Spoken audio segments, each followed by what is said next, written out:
Kita punya obsesi, Mas. Berkali-kali di setiap kesempatan saya selalu matur, saya selalu bilang bahwa Sidowayah akan kita jadikan atau kita nobatkan sebagai lumbung gizi nasional, sebagai lumbung nutrisi nasional. Jadi makan tidak hanya sekedar makan kenyang, tetapi makan sedikit tapi gizinya banyak.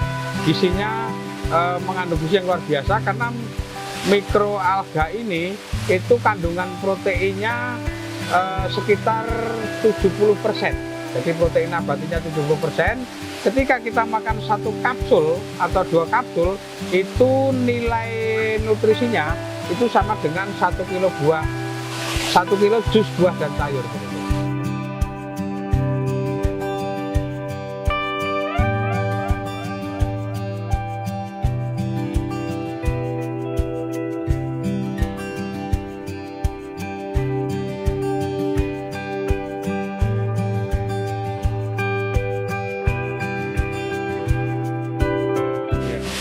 Nama saya Mujahid Jarianto, Kepala Desa Sidowayah, Polanharjo, Klaten. Nama saya Lukmanul Hakim, perwakilan dari PT Algapak Indonesia Mandiri. Algapak itu lokasi di Taman Wisata Siblara, Sidowayah, Polanharjo, Klaten yang berdiri tahun 2018. Jadi pada waktu itu, tahun sekitar 2017, tahun 2018, itu ada namanya Mas Rangga Warsita Aji, alumni dari Universitas Diponegoro Semarang, sudah melanglang buana ke sana kemari, ke daerah-daerah di Klaten, bahkan di daerah-daerah di seluruh Indonesia, itu untuk mengembangkan mikroalga ini.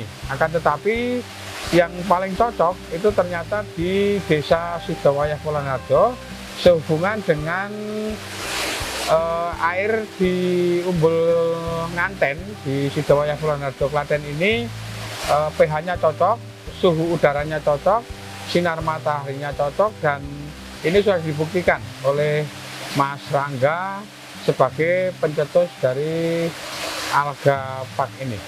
Ya, untuk mikroalganya jenisnya spirulina. Spirulina itu jenisnya mikroalga hijau dari gagang hijau. Untuk perawatannya atau pengembangannya, ini budidaya mikroalga ini kok kenapa harus dikincir, karena untuk sirkulasi air terus nutrisinya harus sama rata gitu. Terus untuk mengapa dibuat seperti greenhouse ini, dia sinar mataharinya bisa masuk dengan untuk kandungannya sendiri, kalau di luar sana kan ada seperti makroalga di ganggang yang seperti untuk makan ikan itu kan makroalga mengeluar itu. Kalau yang ini mikroalga ini nutrisinya tinggi, jadi cocok sekali untuk jadi nutrisi masa depan. Food. Kita punya obsesi, Mas. Berkali-kali di setiap kesempatan saya selalu matur, saya selalu bilang bahwa Sidowayah akan kita jadikan atau kita nobatkan sebagai lumbung gizi nasional, sebagai lumbung nutrisi nasional.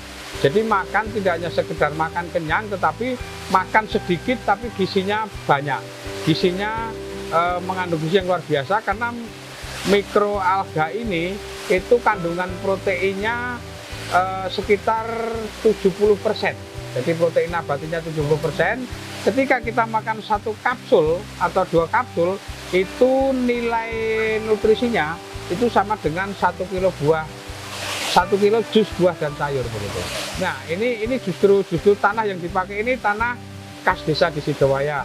Terus kemudian untuk pemberdayaan masyarakat di Sidowayah, dan kemudian kita ada juga tujuan wisata. Jadi kebetulan di sini ada objek wisata Siblara, di sana ada objek wisata Umbul Nganten di Sidowayah, di sana ada kampung dolanan Sidowayah. Jadi ketika ada wisatawan yang datang, itu kita korelasikan, kita jadikan satu paket antara Umbul Nganten, Siblara, kampung dolanan, dan nanti suatu saat ketika waktu itu ini jadi, yang plan 2 ini jadi, terus ada pandemi, jadi kita sampai saat ini belum bisa untuk mengoptimalkan kunjungan ke alga ini begitu. Itu tujuan kita justru ke masalah edukasinya, termasuk juga ke jiwa kewirausahaannya dan sebagainya, itu nanti akan kita tujukan ke PT Alga dan yang lain. Termasuk juga untuk menambah PAD.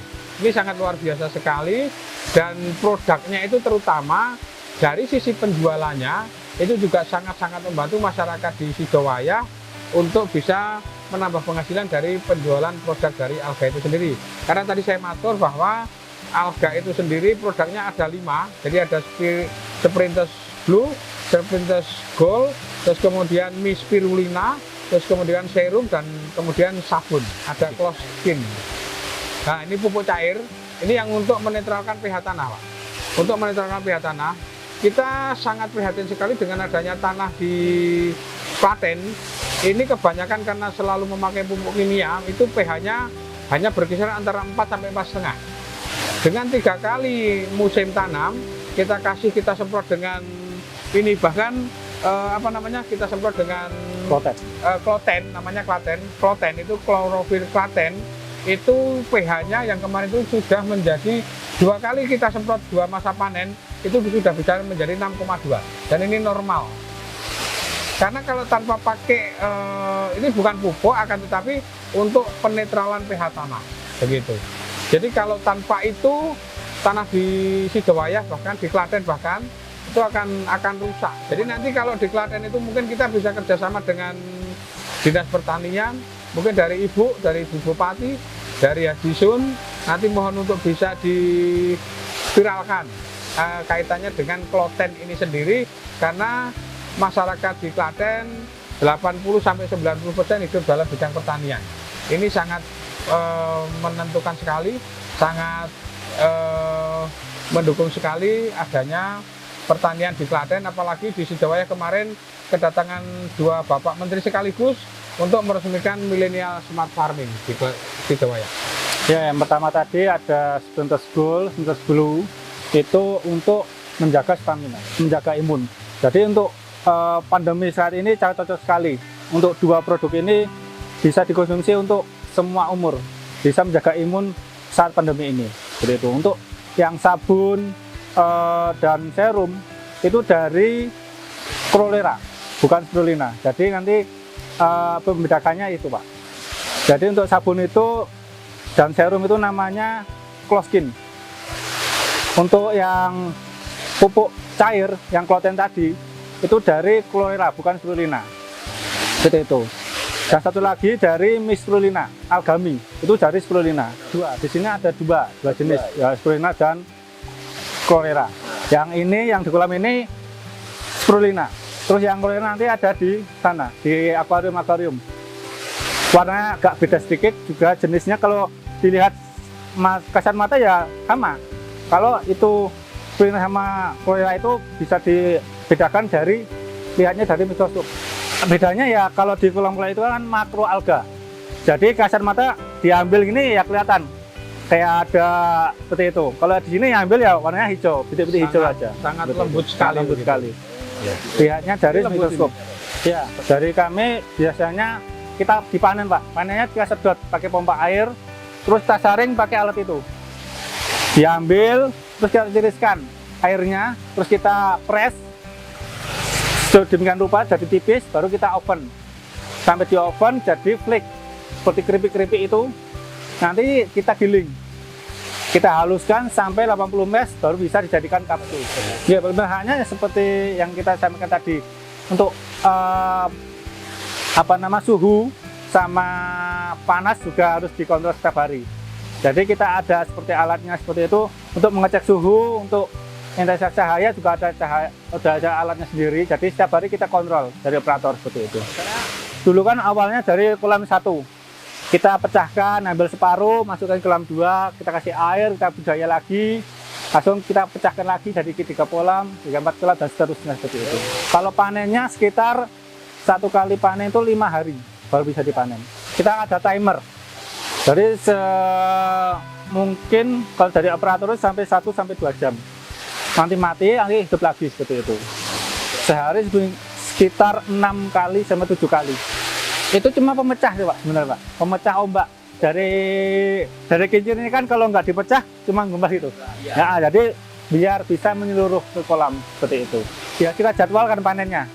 Semisal 5 hari kolam 1, 5 hari berikutnya kolam 2 seperti itu. Siap bergiliran seperti itu.